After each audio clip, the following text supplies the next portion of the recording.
వచ్చావా? ఏంటే రమ్మన్నా? ఎక్కడే ల్యాండ్? ఇదేనే రోడ్డు పక్కనే, తక్కువ బడ్జెట్, వాళ్ళకి డబ్బులు ఏదో అవసరం అంట. అది కాదు, ఒకసారి డాక్యుమెంట్ చూసుకోవాలి కదా.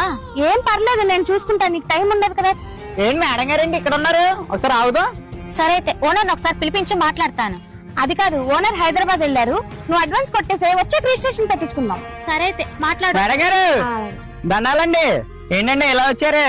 ఏం లేదు మొన్న, ఇదిగో ఇది ఫ్లాట్ తీసుకుందామని వచ్చాను. ఈ ల్యాండ్ మీద లిటిగేషన్ చాలా ఉన్నాయండి, తీసుకోవద్దు. ల్యాండ్ చాలా క్లియర్ గా ఉందంట, మా ఫ్రెండ్ చెప్పింది. ఈ అమ్మాయి ఆ ఫ్లాట్ అతనితో మాట్లాడినప్పుడు నేను చూశానండి, తీసుకోవద్దు, మీరే ఇబ్బంది పడతారు. ఓకే అండి. మాట్లాడేసావా? మాట్లాడేసి అయిపోయింది, అడ్వాన్స్ కొట్టేస్తావా? కొడతాను గానీ ఒక పని చేద్దామా, ఈ ల్యాండ్ ని మన ఇద్దరం కలిసి కొనుక్కుందాం. ఎందుకంటే నువ్వు ఉంటే నాకు చాలా ధైర్యంగా కూడా ఉంటుంది, అందుకోసమని. నాకొద్దు బాబు, నేను కొన్నాం. అదేంటి, నీకు వద్దకపోతే నాకు కూడా వద్దయితే. కానీ నాకు కమిషన్ డబ్బులు కావాలి. సర్లే తీసుకో.